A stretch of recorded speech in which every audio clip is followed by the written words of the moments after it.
Divine greetings, entities, energies, lovelies, bodies of light, seekers and sojourners of truth, the 144, chosen of the chosen, of the chosen few. Ooh, look at my light. I love catching this light. Peace, love, and light to you all. Divine greetings, divine day, whatever this is for you, I greet you in the love that lights the truth from my heart to yours, like this. I'm Aquila Textry in the divine energy essence of it all, reporting to you live from 5D, fifth dimensional consciousness. And this breeze is feeling so good. I'm enjoying it. So today, this is speaking to you as the dust settles. As usual, I come to give you the news to infuse with if you so choose. All right, choosing to infuse with this light grid activation. Let's go.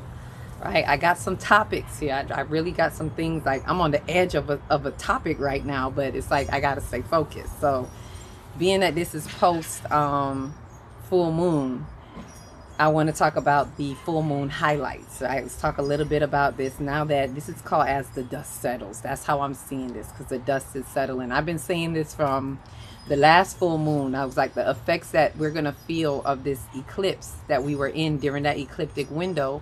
I was telling people who were even in the workshop that the dust will settle. Give it some time. By the end of April, literally by the end of April to the beginning of May, you're going to start to feel the dust settling, right? And it's well said, because the previous weekend, couple days before the full moon, we had that conjunction in Taurus. We had that Jupiter-Uranus conjunction that was in the Earth sign, kicking up dust.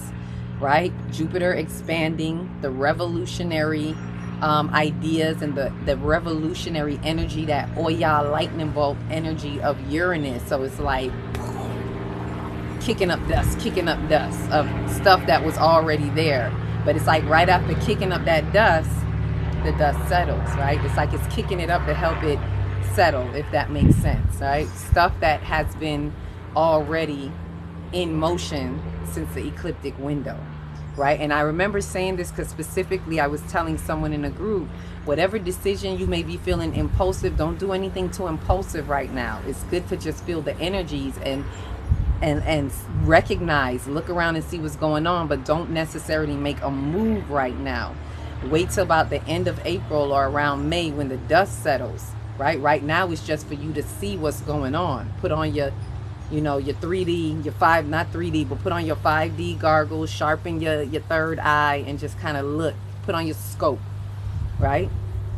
And look at what's going on. And then when the dust settles, it'll be time to make a move. And as I explain to you these highlights, you're going to see exactly why, because Mars is in the midst of this. And Mars is that taking initiative type of energy. But last month, around the time of the full moon eclipse in Libra, that was not really the time to make a decision. That was a time to be more of a reserved state in Mars, right? And believe me, Mars was a little uncomfortable, like don't hold me back, Saturn, right? So let me get into that full moon highlight. So as the dust settles, right, Scorpio invites us to go deep into our feelings. I'm just pinpointing a couple of little highlights, some notes that I took as I was paying attention and seeing what's going on. And you can just see what resonates with you. I don't know, but has a lot to do with these feelings. Sacred workshop, right? Scorpio invites us to go deep into our feelings, right? This is why I said a lot of people be misunderstanding them Scorpios, right? They be in their feelings, but it's because it invites them to go deep. A more empowered Scorpio would know that I'm to be intuitive. This invites me to go deep into my feelings, right?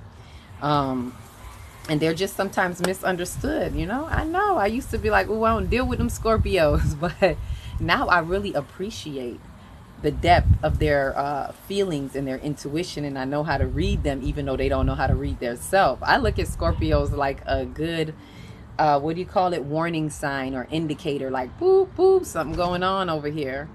But anyhow, just understand that this is what this full moon was doing, and this full moon was following up this conjunction that I was just talking about that kicked up all this dust.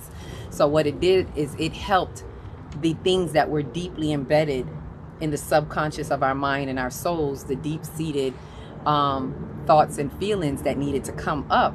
Thank God for that conjunction that brought up the dust for you, that kicked up the dust, that made the earth quaking and the shaking going on. And that earth element, it was tilling the soil to break it up, right?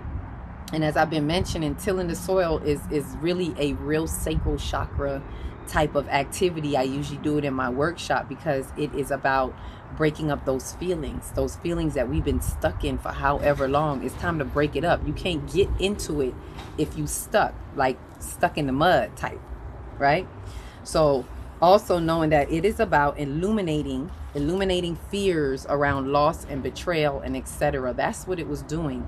Some of us had suffered some loss, right? Some of us felt some betrayal in some way or another, which is like, duh, that's what was happening from the last full moon in Libra, with our south node in Libra, which was coming to bring justice to certain particular social dynamics, whether it's with friends, family, co-workers, whatever it is. It was to readjust our scope, our perspective. It's not to change the situation. So don't misread these energies. They come for you. What are you gonna do with what you see? It gives us the turf, to run on. It gives us the proper setting, but it's really for you. It's not to change your situation. It is for you to change how you interpret the situation through your introspection that helps you with your inner, perception of what's going on. So it's really illuminating those fear-based thoughts or feelings. I got to be careful when I say fear, because some people be like, oh, I didn't fear nothing. But you have fear-based thoughts and feelings, because if it's not love-based, it's fear-based. I don't care what you want to call it. You could say I was mad. That's fear-based. I was angry. That's fear-based. Any of those emotions, them subdivision emotions that's not on the love scope, on the love base, it is fear-based, right? And it's for you to dig deep to find out what that original fear is at the root, because there is a fear there, right? So it's illuminating these things. Anything loss or betrayal that happened to happen in the past couple of months, specifically in the past 6 months, because the full moon right now is reflecting where the moon was 6 months ago when it was new moon in Scorpio. It's now you're at a reflective aspect of it. So also what happened in the last quarter 3 months ago, right? Which is, I'm going to speak a little bit about that, and you're going to understand why, because of a T-square, which I'm going to explain, right? It's also for us to see what we are emotionally cleansing. There is a cleansing that is happening, right? As these emotions are being brought to the surface for you to wash it over in love, to cleanse it, right? Which is what I do in the full moon anyway. I bring up any fears that are, blocking us in our root. I bring it up and transmute it into love, into the heart, and wash it over in love under the full moon, right? So there is a T-square. Speaking of this T-square, now I want to get to this. What my other notes at? Because I really want to get to this T-square. Sometimes I wish I had a little diagram so I could put it up here so y'all could see, because I know for me sometimes I need a visual. I'm working on it. I'm going to get some type of board that I could put up and be like, this is the T-square. So the T-square to Pluto. The square is, let me see if I could say this as easy as possible, because I know this square trine talk was confusing for me in astrology. But the square is, if you think of a square, there are 1, 2, 3, 4 points, right? So you think of what I call the quads, right? So the quads are either going to be, these are signs that have one thing in common, one aspect in common, which is they're either cardinal, fixed, or mutable, right? Out of those 3 qualities, there are 4 signs that are in each of those qualities. So we call that the quads, right? And this is what I've come to know as the squares. I wish somebody taught this to me, because it took me about 2 years to figure this out, right? So it is, those are the squares. When you hear them say it's a square, it's because it has to do with one of those signs. So in this case, we're talking about the fixed signs, and that would be Scorpio, Aquarius, Taurus, and Leo, right? Those are the 4 right? And there are two that are adjacent to the other, or what you could say right across, opposite of each other on the same axis, if you want to look at it like that. Scorpio and Taurus are directly across from each other, right?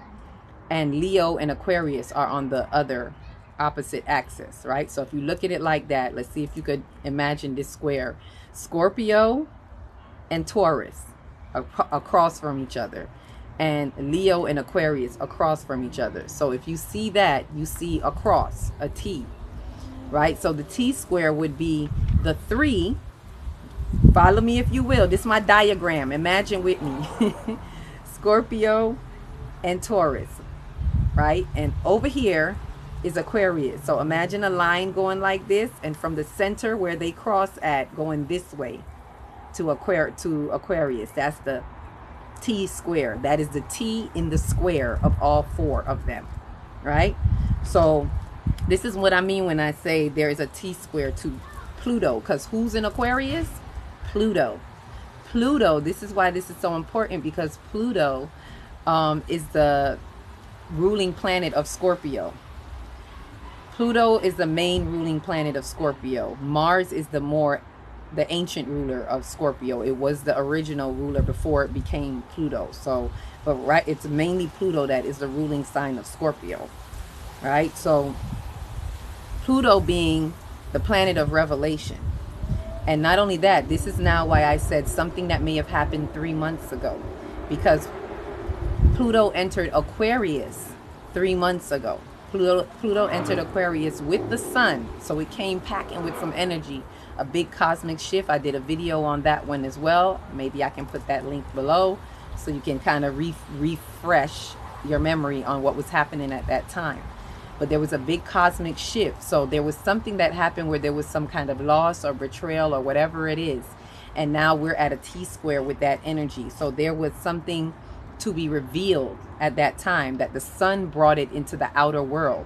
Believe me, it was already happening 3 months before with the new moon in Scorpio, which at this point is now 6 months prior, right? So there was something going on, but it was more in the inner world, if that makes sense, right? This is where the new moon was in Scorpio. So there was an inner world aspect of some deep-seated things happening, and this carried over into now the sun brought it out in the outer world of Pluto's revelation. So it's revealing something to us, whether we want to hear it, see it, feel it or not. It was bringing it to us, right? So right now in the T square of it, with the full moon in Scorpio, which Pluto rules Scorpio, so you kind of see the dancing energies, the connection with this square.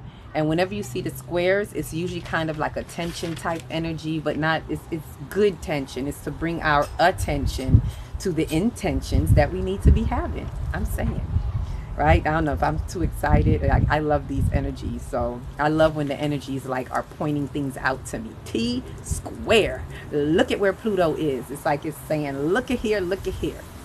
Don't try to ignore this no more, right? So after the Pluto situation happened around then, here comes the eclipse energy, the eclipse window that was coming to highlight some things for us to help us really get through. It's like it was a transiting point for us to help get us through, even though some people didn't like those feelings, but it was to help bring through whatever that is, because it's really intense. The eclipse energy is really intense, right, to bring us to where we are now.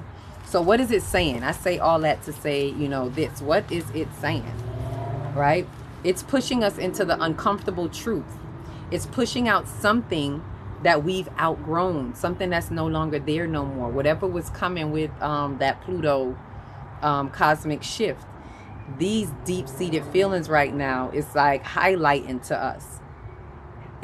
This is the uncomfortable truth. Something happened. We probably didn't want to look at it at that time, or whatever it is. We're trying to keep it trucking like everything's okay, but it's being brought by that conjunction. Is being brought, boom, till the soil. Let's break it up, break it up, break it up, to now having you see it. That's if you choose to, because some people still don't want to see it. But I'm speaking to my seekers that want to know what's going on, right? If you're looking for like what's happening, why it's happening, this is why. It's asking you, it's pushing us into that uncomfortable truth. So whatever that uncomfortable truth is for you, please take another look at it. It's pushing us out of what we have outgrown. So whatever it is that is kind of separating itself from you, please allow it to. You have outgrown it. Those jeans no longer fit you. You are stepping into a new suit of yourself. Re-suit, right? So this is something that requires a deep look at the truths revealed, especially truths that you can't avoid. So if you feel like it's just in your face, oh, I just can't avoid this. You know, you're trying to put it behind you, but it's like, I just can't avoid this. This is what it's asking you to do. It's requiring a deep look at whatever truths are being revealed. Take that introspective look. Do not keep trying to turn a blind eye. This is why I say don't give people the benefit of the doubt. Don't keep trying to give people grace. This is not what this is for. You are not being a bad person by looking at the truth and honoring the truth that you now see. You're actually setting yourself free. You are liberating your soul and you're stepping into your soul's sovereignty. This is the time. Now is not the time to be holding back, right? And the Pluto in Aquarius is calling us into our future. That's another part of this revelation.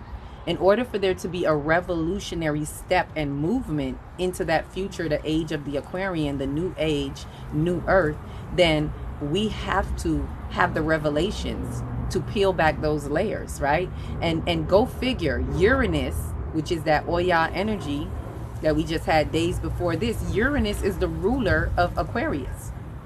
So it really is calling you to break it up. We trying to call you into your future self. You want to step into that future self, but you got to let these things go. And the thing is, we don't really let things go until we really see something. Some of us need to see something. So some of us are having certain experience because you don't see with this eye. Even if you see things with this eye, you ignore it because it's invisible and it's intangible. So certain things need to happen in your life so that you see it here, so that it makes it very tangible for you. But those are people who want to learn the hard way. I'm telling you, as we grow, you're going to have to learn to let go of needing empirical evidence and things to be brought to you in a tangible way. We got to learn to see with this inner insight, which is what these energies are showing us. So allow Pluto in Aquarius to bring you into your future self, right? This is you calling you into you, right? So another thing to know is that right after the full moon was exact, we are seeing what is coming to the surface as the dust settles. So right after that, it's like at the peak of it, we're not really seeing it because we're feeling it. But after the dust settles, right after that, you know, which is right about now because we're in the shadow area of the full moon. The shadow is like 3 days before, 3 days after when it's most potent. Really, it can go up to a week. But 3 days before, 3 days after is when that moon energy is most potent. So we're kind of like in the shadow aspect. So they're coming out the shadows, out the tail end. It's like now the dust is settling. Now you can see if you allow yourself to see. Right? And so with that, what I want to remind us is these energies are saying so much. And this is why I say those who were doing the workshop, we put ourselves in a perfect spot. You know, when you go to the game and you like, I got the perfect seats. We got the perfect seats for this event to participate, to be intentional in our feelings. Right? Even if you weren't particularly in the workshop, but maybe you watched the videos and you heard some of the things I was saying and you applied it to what you see going on. You know, you got to work it a little bit. You got to see what was happening. You heard the call. You heard me say, hey, the bus is coming. The bus about to come hit you. So you look right, you look left, you take a deep introspective and say, you know what? I'm going to look within. I'm going to go deep with this Scorpio moon. And you tend to come out on the end that sees something a little bit more. You've got the perfect seats to be dealing with this energy in the midst of this, because the sacral is the emotional body. So you're getting chauffeured in the right direction, right? You have a well-trained chauffeur or driver, which is your soul, right? The driver of your body. So in regards to the Mars energy, I want to speak a little bit on that, because Mars, like I said, was like, why you holding me back, Saturn? Like during the new moon, Mars couldn't really move the way it wanted to move. That take the initiative, which is why I told people don't move now. Wait till the dust settles. Don't worry, because Mars is passionate and it wants to move, and it's the ruler of Aries. So imagine all that fire going on, you know, the sun in Aries, the moon, new moon in Aries, ready to kick it off. It's like, you know, having that kickoff. We had North Node in Aries, Chiron in Aries, Venus in Aries. So there was a lot going on. It didn't need Mars energy at that time, right? Mars comes with all that passion. At that moment, Mars was in a conjunction with Saturn, which Saturn is checks and balance, responsibility. Saturn is like, hold up, Mars. We need you to check this out, while we still in the spiritual house of Pisces. Having you check your ego, that masculine energy, and say, hey, I need to see what's going on. I need to check it out. It's calling us to have a responsibility as we close out at the end of the astrological year, which is Pisces. Before it close out, before it enters into its home sign, into Aries, there's some things we need to close out. Venus did it before. The feminine went before. Venus was paired during the full moon in Libra. Venus was paired with conjunct with Saturn. So Saturn was doing checks and balance with the feminine energy at that time, which was helpful again during that full moon, because that's when it was causing the social dynamics and all of that. So it kind of have you to take a, you know, hold back, don't get too caught up, because Venus is about relationships too.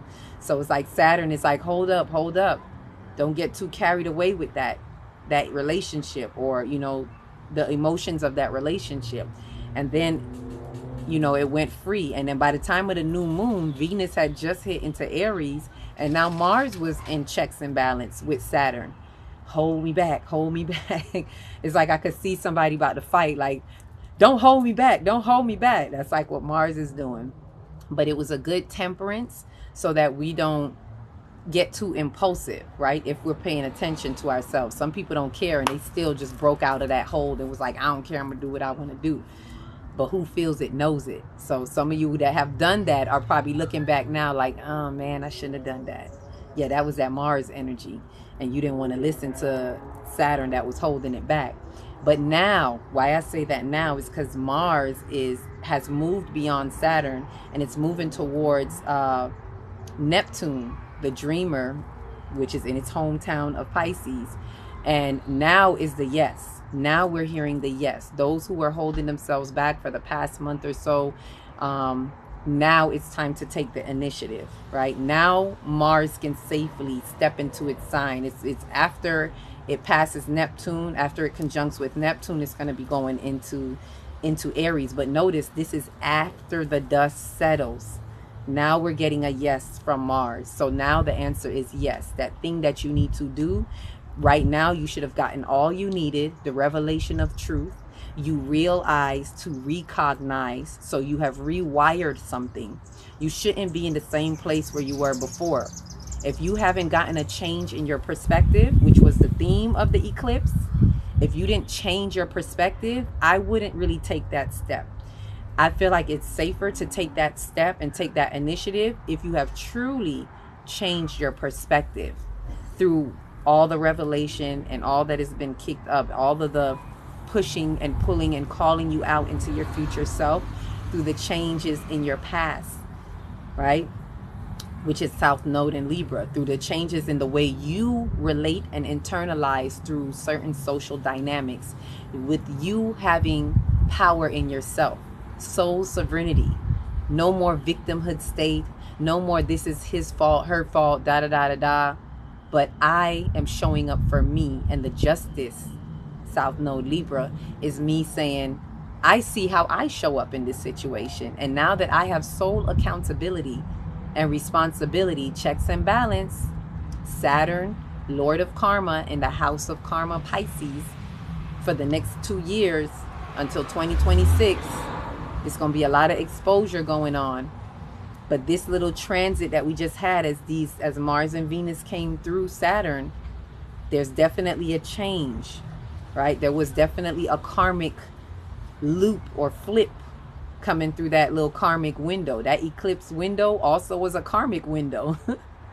So if you get what I'm saying there. So with that said, right, there's so much I could go on in this, but I don't want to drag it out. But and the good news, let me bring in the good news. So outside of this square, there's the trine. And the trine, for those who don't know, is usually the 3. The trine is usually a good thing, a positivity. And this is with those signs who are in the elements, right? And there are 4 elements, so there are usually 3 signs in each element.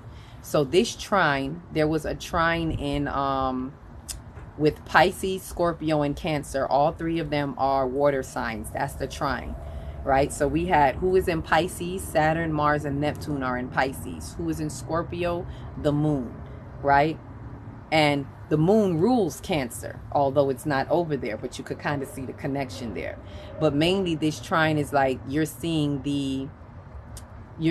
how this moon is also highlighting with this trine, is showing the Mars energy that is saying that's the green light that we're getting now. It's saying it's a positive, you know, coming from Saturn, getting ready to have a conjunct with, an exact conjunct with Neptune, which is like, it's perfect, because after having checks and balance with Saturn, now going through Neptune, which is about, you know, the dreamer, and inviting you to go for your dreams, right, in a spiritual way. So having spirit, Pisces' house is the spiritual house. So gaining spiritual responsibility through Saturn, and then now heading towards your dreams through Neptune. So this is an opportune time to be creative, to go at creativity. And how perfect, because we're talking about the water elements. Water is the element of the sacral chakra, right, which is about creativity. So it is a green light for creativity, for make the move, take the initiative. If it's something that you're working on, this is to now say, this Mars energy is saying, yes, we take the initiative. Now is not the time to hold back and second guess and be like, oh, I don't know. No, it's Mars is getting the green light, and you got to take it while it's getting the green light. And what I see happening is, if you take it right now, when it hits into Aries, it's going to give it the fuel to keep going in that momentum that you need. It's going to really take it and be like, pew, now I'm in my home sign. Fire, light the flames. Let's get this creativity cracking, right? So that moon that was in Scorpio was trined with that was helping to be a catalyst to that. So see how that applies to you. Maybe around, during this full moon, you probably saw or felt your creativity pick up, you know, something that you want to step into. See if that has, and if it has, don't hold yourself back. Now you're getting the confirmation. If you didn't hear it before, Mars is saying, yes, it's a go, pick it up and keep going. Yes to that idea. Okay. Last thing is, what we want to have now is, we want to drop into the heart to elevate in the throat. I'm going to speak more on this in another video about the throat chakra season. We've come out of the heart chakra season. As the dust settles right now, we want to ReLook, meaning respect our heart. Coming out of the heart season was about stepping into anahata, unbothered, right? So we want to drop back. If any feelings have come up for us that we're not sure of, or whatever it is that might have shaken us up a little bit with this earthquaking conjunction in Taurus, you want to drop in the heart to elevate your throat. What do I mean by that? The throat is about communication. And we want to have effective communication. This has to do with that social dynamics that we've been working on coming out of the South Node. So this should help us. If you can drop back in your heart so you can step into your authenticity, which is something I spoke of during the eclipse. When you drop back in that authenticity, then this will help you in your higher heart, so that you're operating from your soul's integrity, within your spiritual integrity. That is going to allow you to free. When you get in your higher heart, that's like here on your way to the throat. If I was to make a location, but really there's no location. It's all consciousness. But if you are to get into that higher heart where you're at anahata and truly unbothered, and it doesn't mean nothing bothers you, but it means whatever has happened, it is unbothering your heart and your soul. It is not bringing you down, right? With true understanding and understanding, you're elevated, you're lifted in your heart, and you are unbothered. And therefore, in your higher heart, which is higher heart activation, activating your heart chakra is higher heart. You are now able to elevate into your throat chakra, bringing that higher heart activation into the throat to have effective communication, right? To know what to say, when to say, how to say, to who to say, what not to say, all of that, knowing the time and place, having effective, and being effective meaning also walking in, it's okay, probably over there. And having and being effective in how you express yourself, how you bring yourself into, when I say express, or even I want to say this, some people are having a lack of expression. It's time to break free from holding yourself back and having that lack of communication. And it's asking you, for those who are stepping into their sovereignty, it's asking you now to speak up. And not just about speaking, let me be clear, this is also about being in your authentic self, meaning when you know the truth, you stand by that in your expressions and how you are existing with yourself as well as with others, being so true and authentic to yourself according to your vibrations and your frequency, not dimming your light, not what's the word, damping your waters. I'm trying to find the right word. Not dimming your light, not diluting your waters, right? Speaking of being in the water signs, right? Not diluting your waters and not dimming your light, but being who you are and being who you are effectively without offending others, but being your truth. And that's something I spoke about with the eclipse as well.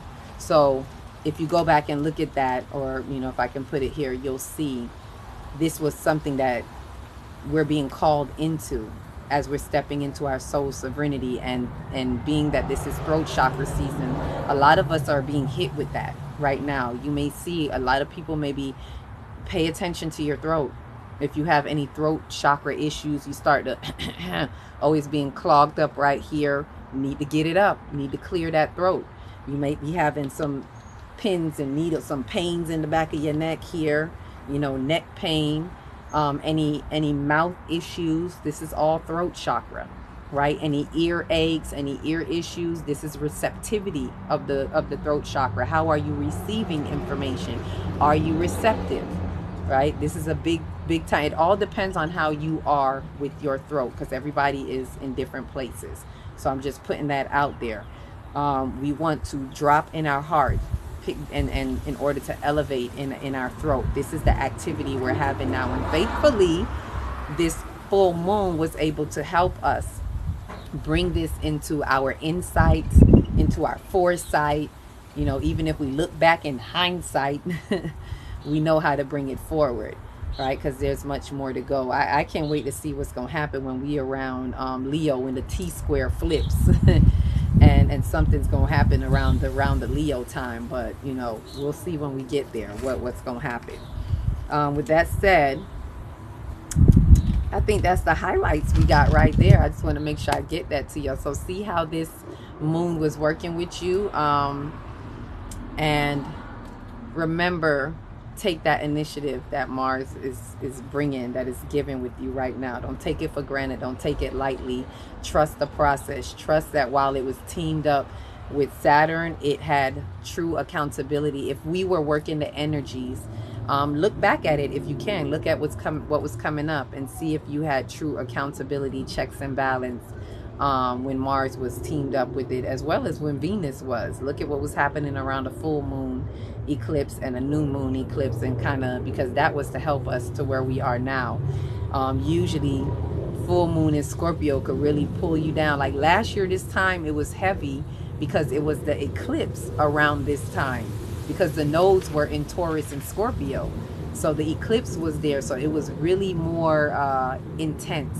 Right now it's not so intense. It's like this full moon causing you to take a deep look, and it made it so easy because that conjunction just kicked up the dust and helped bring it all up. So it really was a lighter kick, so to speak, in this death to rebirth transformation that Scorpio is usually about, allowing us to take that deep look. So faithfully, if you were able to get good front row seats, like those who were working the energies, you were able to be intentional and come out, you know, unscathed, not so downtrodden, but, you know, elevated to another degree. So those are the highlights, and this is concludes as the dust settles, because it is settled, you know. So just take a look around and see how the dust is settling for you, and know what is true for you. Is all about truth and authenticity, baby. Soul sovereignty, soul brothers and sisters.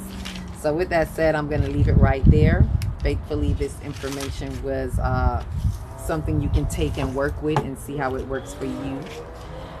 Each one, reach one, teach one. If you don't know where to start, start in your big, beautiful heart. Shine your light from the inside out and be the candle that lights the next one and the next one and the next one. Peace, love, and light.